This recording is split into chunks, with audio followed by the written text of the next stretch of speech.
The next article from the chapter Electric Potential, Unit Electrostatics, the relationship between electric field and potential.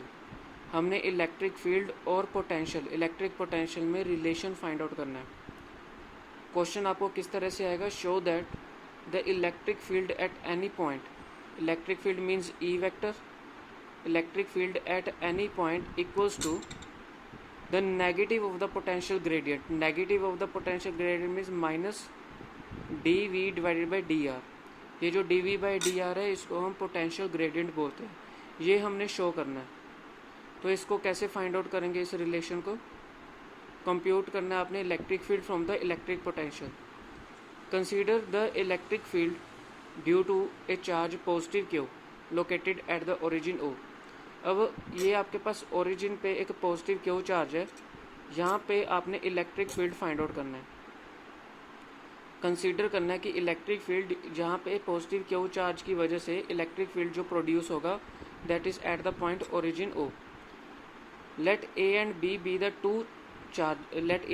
The two adjacent points. A and B हमारे पास दो ऐसे points हैं जिनको separate किया गया है डिस्टेंस डी आर के साथ.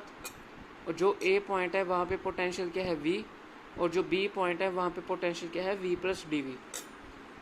तो हमने इस फिगर में क्या देखा है कि ओरिजिन पॉइंट पे पॉजिटिव क्यू चार्ज है और पॉजिटिव क्यू चार्ज की वजह से इलेक्ट्रिक फील्ड प्रोड्यूस होगा. ए एंड बी दो पॉइंट्स हैं. ए पॉइंट पे जो पोटेंशियल होगा दैट इज v, और बी पॉइंट पे पोटेंशियल क्या होगा v प्लस डी वी, और इन दोनों के बीच डिस्टेंस क्या है डी आर है.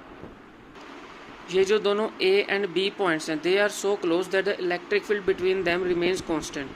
कि ये जो ए पॉइंट है और जो बी पॉइंट है ये दोनों पॉइंट एक दूसरे के काफ़ी क्लोज हैं, और इन दोनों पॉइंट्स के एक दूसरे के क्लोज होने से हम ये कहेंगे कि जो इलेक्ट्रिक फील्ड है यहाँ पे वो कांस्टेंट रहेगा. वी पोटेंशियल कहाँ पे जनरेट होगा? ए पॉइंट पे, और V plus D V potential generate होगा एट बी पॉइंट पे. इसको आपने ए पॉइंट मानना है और इसको बी पॉइंट मानना है. ए पॉइंट पे वी पोटेंशियल, यहाँ पे V plus D V. External force required to move the test charge Q naught against the electric field E is given by. अब यहाँ पे पॉजिटिव क्यू चार्ज है और यहाँ पे कोई टेस्ट चार्ज है क्यू नोट. इस चार्ज ने पॉजिटिव क्यू की तरफ मूव करना है और इलेक्ट्रिक फील्ड जो है इसके ऑपोजिट जनरेट होगा.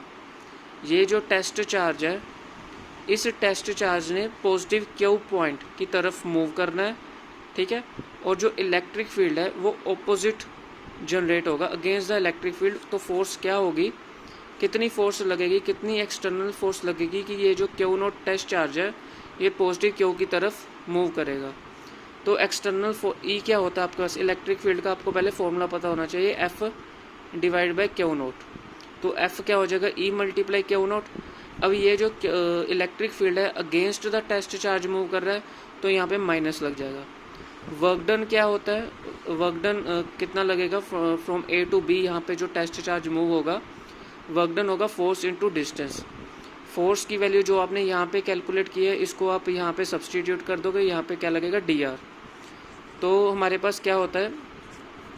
पोटेंशियल डिफरेंस क्या होता है? पोटेंशियल डिफरेंस है work done upon charge moved. Potential difference का फॉर्मूला होता है work done divide by quantity of charge move.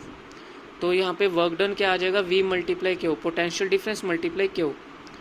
तो चार्ज क्या है आपके पास? क्यू नोट, क्योंकि उसने ए से बी तक मूव करना है. टेस्ट चार्ज जो है ए से बी तक मूव करेगा तो यहाँ पे आपके पास आ जाएगा क्यू नोट. पोटेंशियल डिफरेंस क्या होगा? इन दोनों के बीच पोटेंशियल डिफरेंस क्या है? V B minus V A. तो यहाँ पे क्या आ जाएगा? V B minus V A किसको बोलते हैं? डी वी बोलते हैं.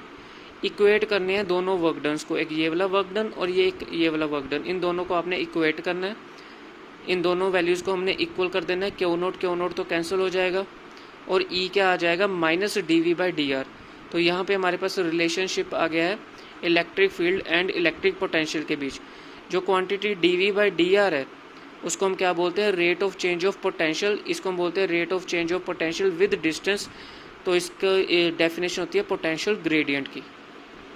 अब नेक्स्ट आर्टिकल है हमारे पास, how can you determine electric potential. Electric potential आप कैसे फाइंड आउट करोगे अगर आपको इलेक्ट्रिक फील्ड किसी पॉइंट पे पहले से पता है. आपने इलेक्ट्रिक पोटेंशियल फाइंड आउट करना है और आपको किसी पॉइंट पे इलेक्ट्रिक फील्ड पहले से पता है, तो ई का हमने अभी रिलेशन किया है इलेक्ट्रिक फील्ड का पोटेंशियल के साथ minus D V by D R. तो डी वी क्या हो जाएगा आपके पास, ई को डी आर के साथ मल्टीप्लाई कर देंगे, यहाँ माइनस लग जाएगा। और इंटेग्रेट करना है आपने इसको, इंटेग्रेट किसके साथ करोगे, v1 से v2, v1 at point A, v2 at point B.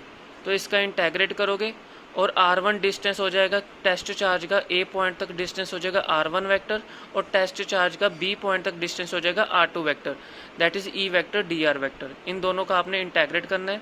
dv का इंटेग्रेट होता है v, और e इलेक्ट्रिक फील्ड तो कांस्टेंट रहेगा, उसको बाहर ले लेंगे, dr का हो जाएगा r।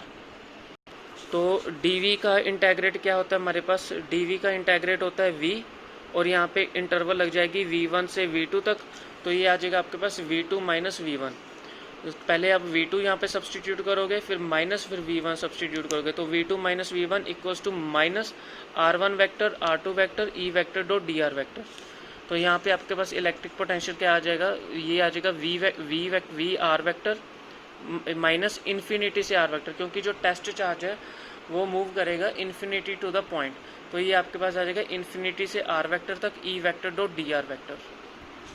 तो यहाँ पे आ जाएगा V R vector minus infinity से R vector E vector D R vector. अब हमने फाइंड आउट करने हैं SI units of electric field. Electric field होता क्या है हमारे पास, E equals to minus D V by D R होता है, that is volt divided by metre. Volt क्या होता है, वी क्या होता है, डब्ल्यू बाई क्यू। डब्ल्यू क्या होता है, वर्क डन के यूनिट्स होते हैं जाउल्स, और क्यू क्या होता है कूलम में मीटर। और यहाँ पे हम क्या लिखेंगे, न्यूटन मीटर, कूलम मीटर। तो जाउल्स को हम क्या लिख सकते हैं, न्यूटन मीटर, और नीचे आ जाएगा कूलम मीटर। मीटर और मीटर कैंसिल हो जाएंगे, न्यूटन कूलम। तो हमारे पास 1 वोल्ट मीटर की यूनिट्स क्या आ जाएंगे, 1 न्यूटन पर कूलम।